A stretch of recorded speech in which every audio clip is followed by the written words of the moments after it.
శ్రవణం, the listening, కీర్తనం, singing, Vishnu స్మరణం, chanting, పాదసేవనం, service, వందనం, salutation, దాస్యం, స్నేహం, friendship, ఆత్మనివేదన. surrender. స్నేహం అనేటువంటిది ఎప్పుడు కలుగుతుంది? ఆత్మనివేదనకు ముందుగా వస్తుంది అది. This friendship comes prior to the surrender. కనుక మనం ఆ ఫ్రెండ్షిప్ స్థాయికి మనం పోవాలి. We should reach that state of ఆ friendship. ఫ్రెండ్షిప్ అనగా ఏమిటి? What is friendship? కొత్త ఫ్రెండ్షిప్ కాదు, It's not new friendship. పాత friendship. It's the old friendship. పాత ఫ్రెండ్షిప్ మీ ఇంటికి వస్తే "ఏ రారా పోరా కూర్చోరా" అంటుంటాం. If any of your old friend comes, you talk to him. Come వాళ్ళు in. ఏమాత్రం కించిత్ కూడా గౌరవించము. You don't respect him in any way.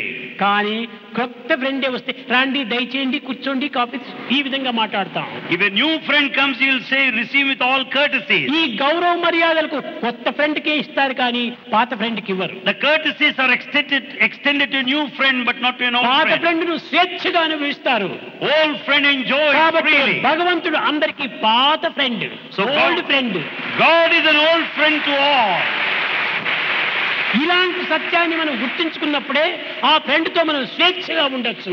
When you recognize the truth, you can move freely with that friend. కనుక నీ దోషములు కూడా నువ్వు ఆ ఫ్రెండ్ తో చెప్పుకోవాలి. You can express your mistakes to that friend also. ఆ యొక్క దోషములు ఫ్రెండ్ కి అందించాలి. You have to pass on. ఆ ఫ్రెండ్ యొక్క ఆదేశాన్ని నీవు అందుకోవాలి. And you can also receive నీ advice. హృదయాన్ని పరిశుద్ధం గావించుకోవాలి. Then you can purify your ఒక heart. చిన్న